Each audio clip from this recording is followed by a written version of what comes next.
we are going to get questions from the audience. Just, about 5 questions or so. So it depends on who gets the mic first. And please tell us your name, where you come from, and shoot straight. Usitupatie story nyingi. Mi tu ndio nakubaliwa kubonga, si ndio? Haya, tuanze na who goes first? Please raise your hand so that you have the mic. Good. Proceed, tell us your name and where you come from. My name is Sophie. You have the mic? Yes. My name is Sophie. I come from Bonga County. So I'm going to ask you the first part of the interview that touches on KICC. And Kindly have the mic because we are on record. yes. Start again, kindly. Okay, my name is Sophie, and I come from Bungoma County. I'm going to ask the CEO. My question touches on the first part of the interview where he talks about KICC.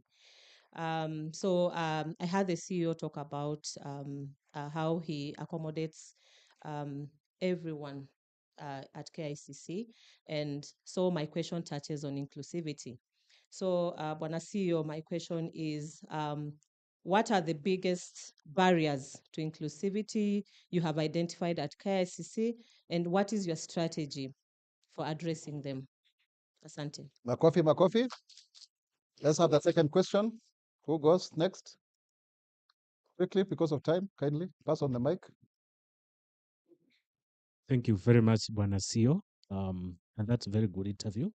Talking about lighting the tower tonight, and you talked about being number 4 in Africa. So as we celebrate KICC, what are some of the competitive strategies that you put in place to make sure that KICC and Kenya remains on top in the marketplace? Makofi. Thank you very much. Next, question number 3. Who is number 3? We are done. Quickly, time, please. Let's move fast. Yeah. My name is Stand up. My name is Edgar from Nakuru County. I have a question for the CEO. You have talked about Bomas and KICC. Will there be a conflict in terms of kung'ang'ania client or itakuwaje? Because tumesikia kuna Bomas inatengenezwa. Makofi. Do we have another lady in the house? Yes, please ask very quickly. Introduce your name and where you come from. Unaitwa nani? My name is Mercy. I'm from Vihiga County. Vihiga. Yes. Huko kuna mawe mingi. Vihiga inamaanisha mawe. Endelea Mercy. Yeah. So I have a question for the CEO. Okay. I'm from Vihiga County. I'm coming to Nairobi and I'm going to see KICC. What story does that building tell me seeing it for the first time? Inatuambia jambo utashika KICC pale juu, si ndio? Haya, makofi hapo. Let's now go to the online audience, please. Over. Yeah, pass on the mic kindly. Now, from our social media platforms, we have a number of 5 questions. Please, louder. The first question: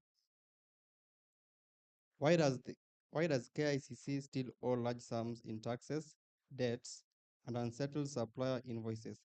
And what's being done to clear them? That's from Facebook, Omwami Emmanuel from Busia County. The second question: Given KICC's iconic status and prime location, why is occupancy and utilization not more consistent, especially compared to private convention venues? That's from Twitter, Mohammed Hussein from Mombasa County. And then finally, is KICC slated for privatization or commercialization? And if so, how will that affect its accessibility and national monument status? That's TikTok, Mrembo Msupa from Kariobangi North. Tupigie watu wetu online makofi. So, CEO, back to you. You have about 5 or so minutes. Thank you very much. I'll start with Sophie from Bungoma, and her question was about inclusivity and what are the challenges and what you're doing about it. You realize one of the biggest challenges that comes across with KICC, one, as you've already stated, it is a construction that was done in 1963. And at that time, there was not much emphasis on terms of compliance with the construction standards to do with when we come to physical disability. However, we've employed a lot of technology to take care of people who are able differently, from elevators, which have a combination of both sound and visual, to having employees within KICC who are able differently, then capable of also facilitating other staff to interact with that team. Beyond that, it is part of our culture that we've been accommodating these groups for various activities at no charge. Actually, we had the deaf team, which was with us, but we also had a competition for people able differently in terms of a beauty competition kind of. Wow. Yeah, and it was still coming back. I think that was the first cycle. There will be another one. Okay. Yeah, coming to James, I think your question was about the lighting of the tower and the competitiveness of KICC being number 4 in Africa and what strategies we are putting in place about it. Lead on it is modernization. Conferences are now global based, internet based. Beyond having KICC well connected with internet, we're launching the platform that will make KICC global without physical presence.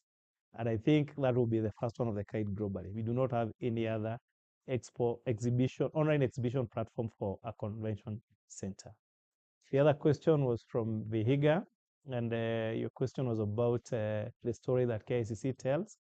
It is a story of resilience. It's a building that is slightly older than some of our parents, but starts out more beautiful than some of the most modern buildings. It has seen it all. It has gone through change of ownership.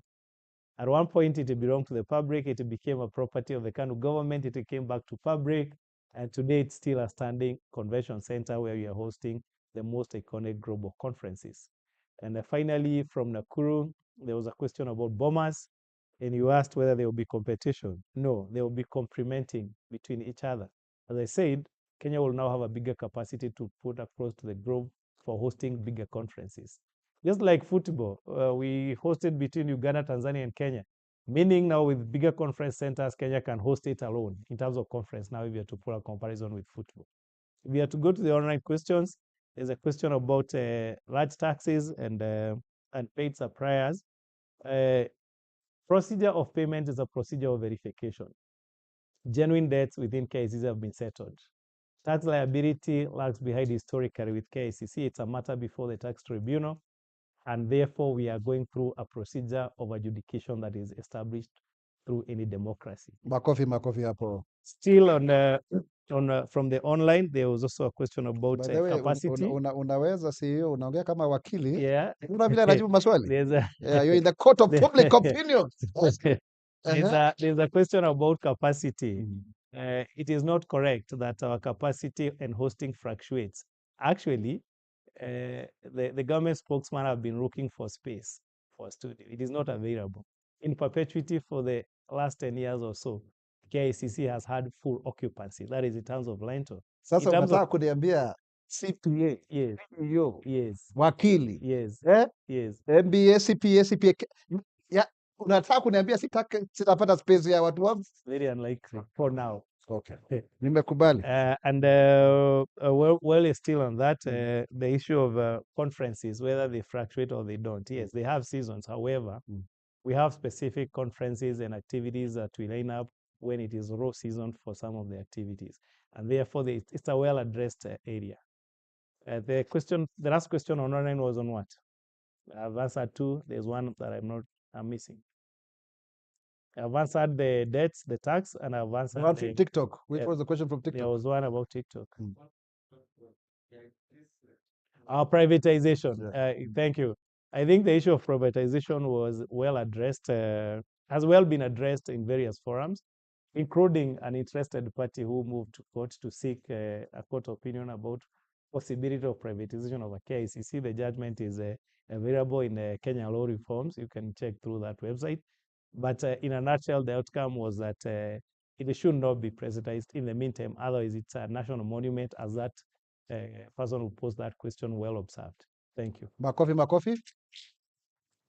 So now we are coming to the end of the show. We have about 3 minutes. So in about 2 minutes, give us your closing remarks and what you have to say about MICE, tourism, KICC, yeah. Thank you very much. And my closing remarks are basic. Anybody who has interest in business, conference is where to invest in. Government cannot be wrong to set up the Bombers International Convention Center if that is not where money was. So karibuni kwa conferencing.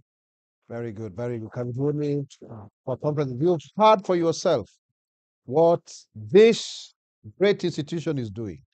And if you wanted to know that there is leadership, you could see he was just speaking without referring to any document. I didn't see him write, but he's been able to answer questions with military precision. Na hivyo tunasema amekuja kusema na Spox na yeye pia ni Gava, wacha hiyo maneno. Kwani KICC ni ya mtu binafsi? Si ni ya Gava na si ni ya taxpayers? But they don't receive any money from Exchequer. They make their own money and they are profitable. Yeah, in fact, I think we were sharing hapo kando, you have an annual turnover of about On average, 2.5 to 3 billion, but tax profit on average 200 million. Can you imagine? Tell me which business makes that kind of money? You know, it's really wonderful and it's a good ambient, condition. And we really are very happy to be here. We, at the Office of the Government Spokesperson, continue to do these podcasts, Sema na Spox, Bonga na Gava, and we have other products that we also use to communicate to the public because our work is to speak for government and we work in conjunction using the whole of government, whole of society approach. We have a weekly bulletin. We have a daily headliner called UK Today. We have narratives of what we need to speak for government. We have videos, we have documentaries, and we do so much so that we can be able to communicate with you. Now, CEO, ndio usimame hapa. Nataka tufanye na wewe hivi. Angalia watu useme, mimi ni Mkenya mzalendo. Je, wewe? Mimi ni Mkenya mzalendo daima. Twende. Mimi ni Mkenya mzalendo. Je, wewe? Mimi ni Mkenya mzalendo daima. Na hii show ni gani? Sema na Spox. Bonga na Gava. Sema na Spox. Bonga na Gava. Until next time, live here from the Spox Media Center at the Harambee House Annex. See you. God bless you. Alamsiki. Enjoy yourself.